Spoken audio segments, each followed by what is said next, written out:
महेश अपने परिवार के साथ एक छोटे से गांव में रहता था।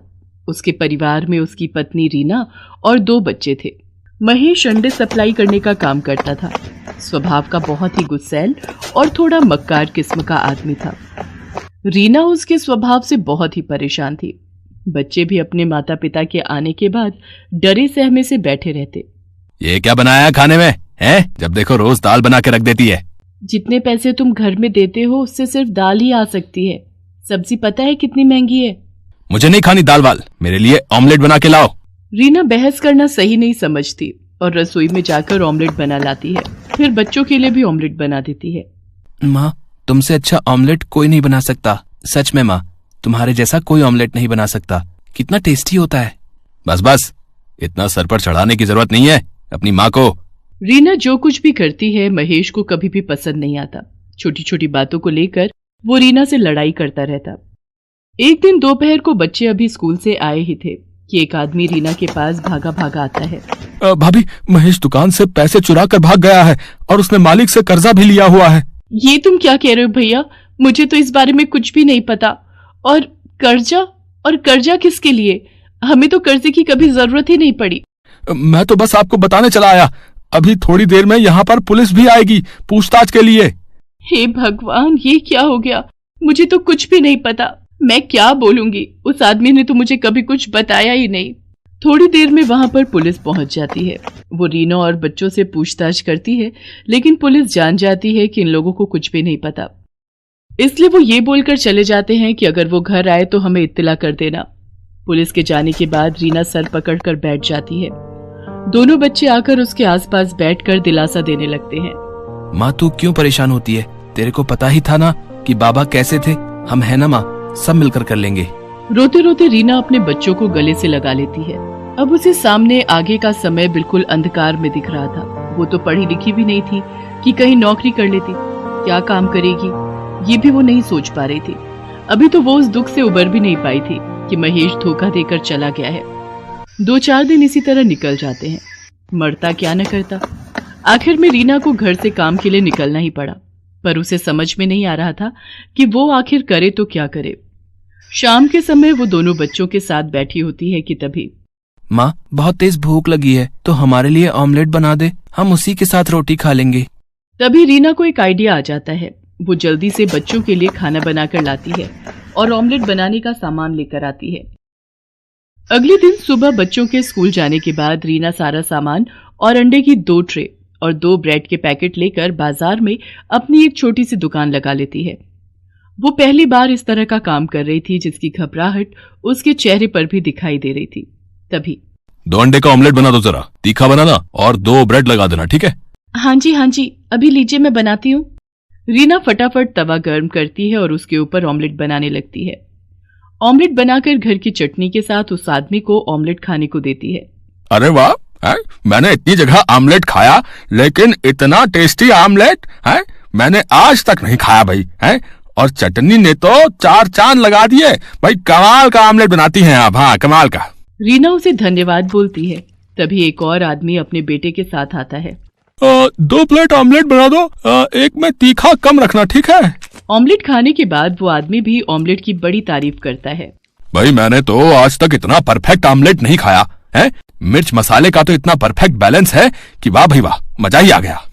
ये सुनकर रीना के अंदर थोड़ा सा आत्मविश्वास जागता है। शाम तक रीना काफी सारे ऑमलेट बेचकर घर आती है। बच्चे घर पर उसका इंतजार कर रहे होते हैं।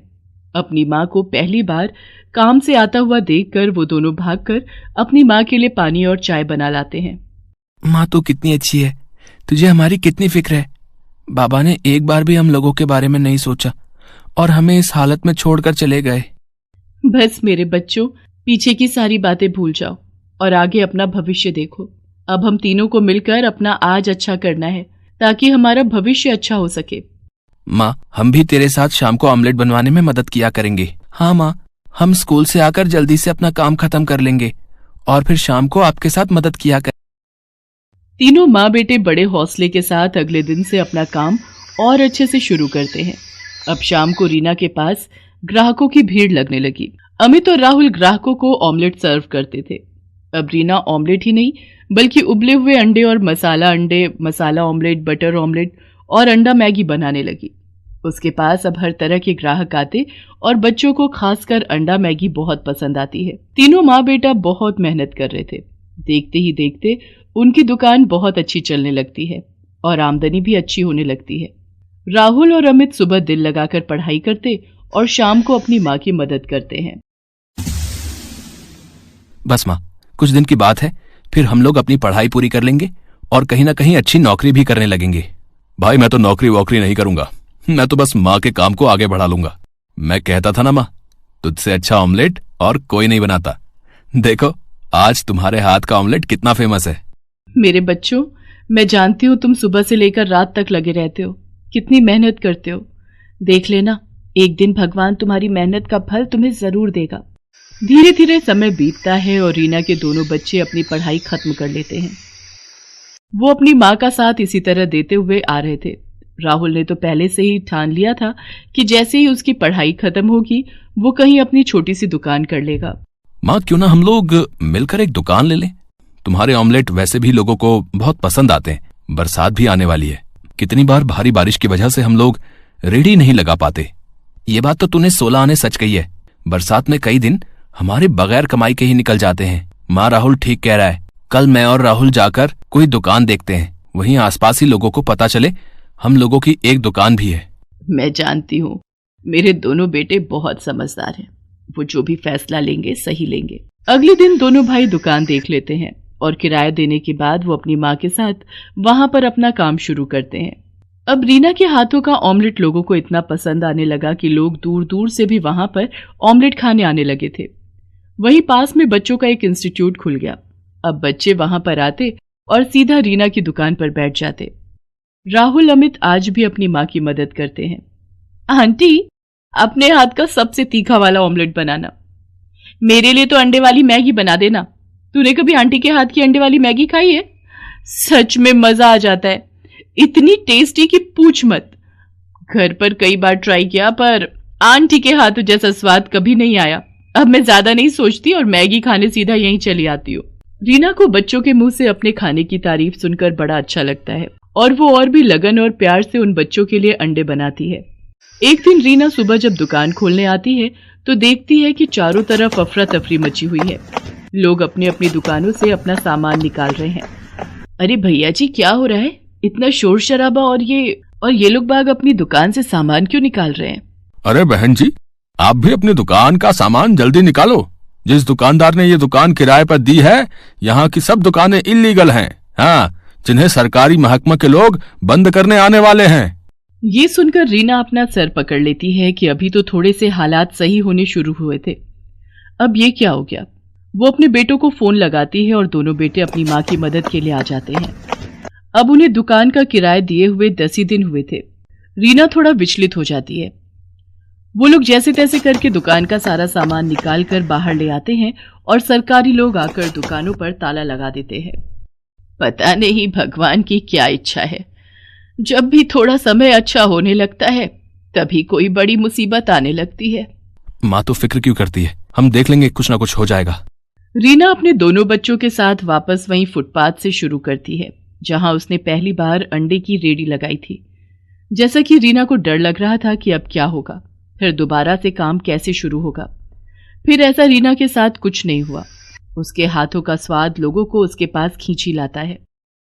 धीरे धीरे 1 साल का समय बीत जाता है। रीना के हालात बहुत ही अच्छे हो जाते हैं। धीरे धीरे उसके पास थोड़ी बहुत जमा पूंजी भी इकट्ठी हो जाती है, जिससे उसका आत्मविश्वास और बढ़ जाता है और वो अपने काम को आगे बढ़ाने का सोचने लगती है। राहुल को अपनी तरह ऑमलेट बनाना सिखा देती है। अब माँ बेटा दोनों मिलकर दोनों अलग अलग जगह पर दुकान लगाते हैं और दोनों जगह की आमदनी से उनके हालात बहुत ही अच्छे हो गए। अमित ने एक अच्छे से ऑफिस में जॉब कर ली। आखिर में एक गरीब अंडे वाली ने अपने आप का और अपने बच्चों का भविष्य बना ही लिया। शाम का वक्त था। शाम का बाजार अपनी पूरी रौनक पर था। लोगों की चहल पहल जारी थी। इसी बाजार में 2 ठेले वाले भी अपना अपना सामान बेच रहे थे। इनमें से एक ठेला अंडा पफ वाले का था और दूसरा ठेला पकौड़े वाले का। अंडा पफ वाले का नाम महेश था और पकौड़े वाले का नाम गिरीश था।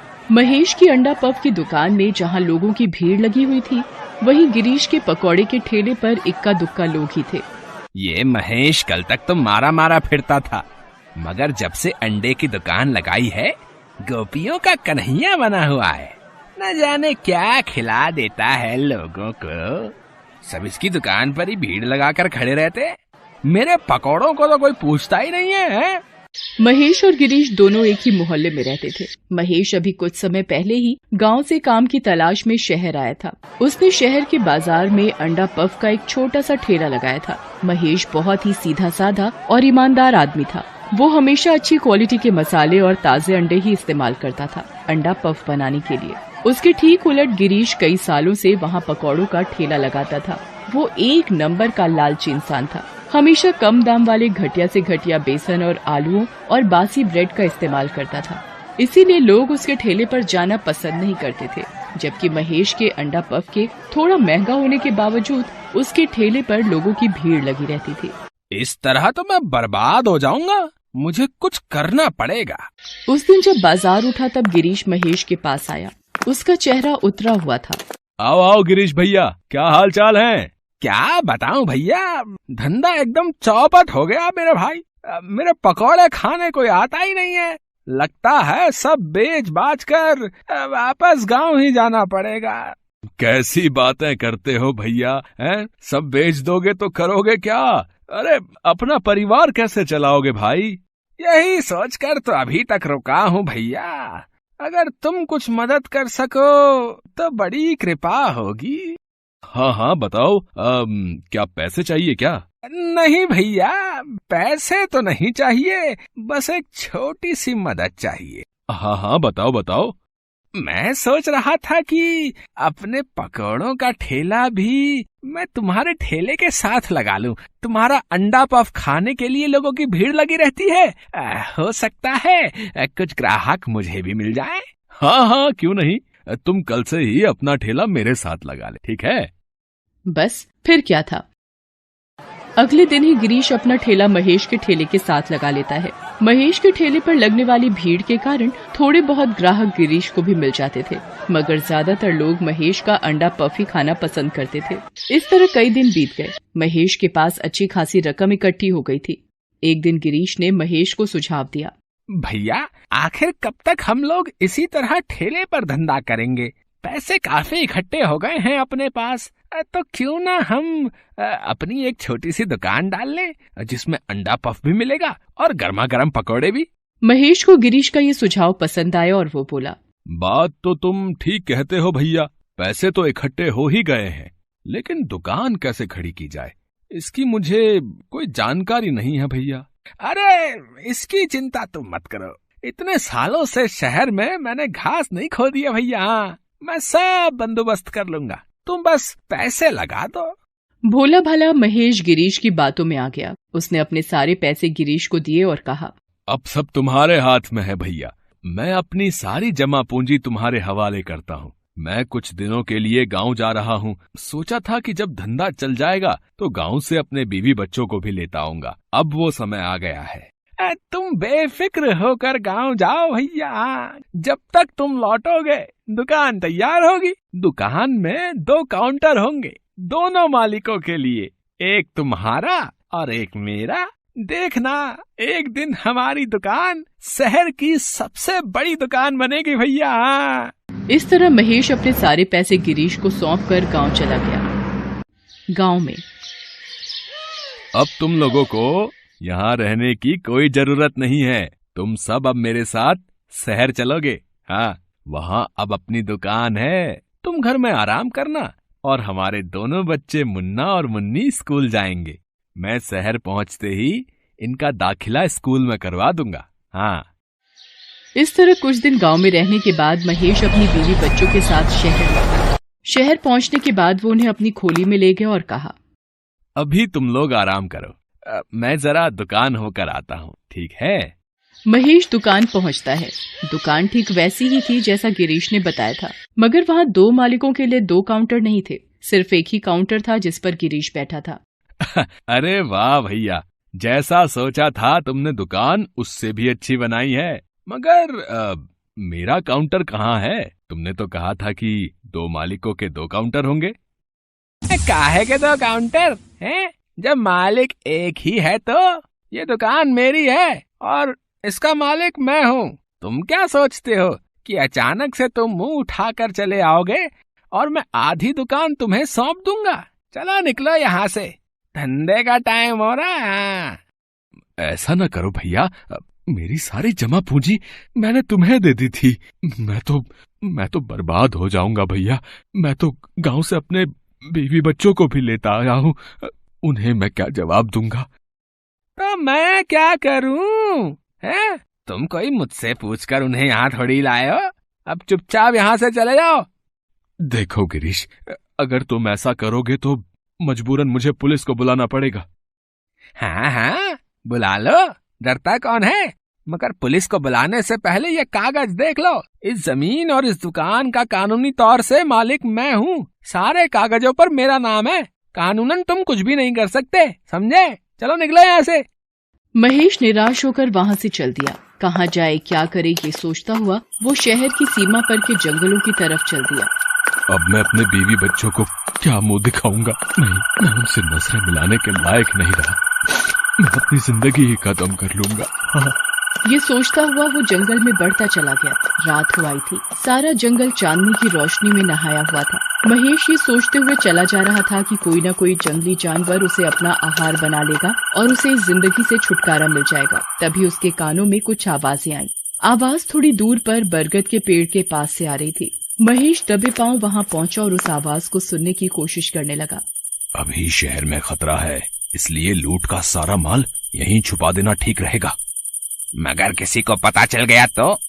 अरे नहीं चलेगा, मैंने पेड़ की जड़ के पास गहराई से खोद कर डाल दिया है।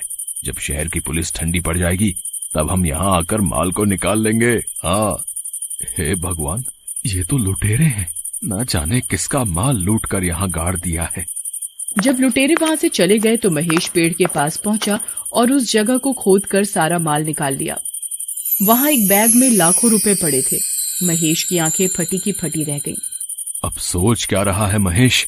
उठा ले इन पैसों को और ले जा अपने घर। इतने पैसों में तो तेरी 7 पुश्तें बैठकर खाएंगी।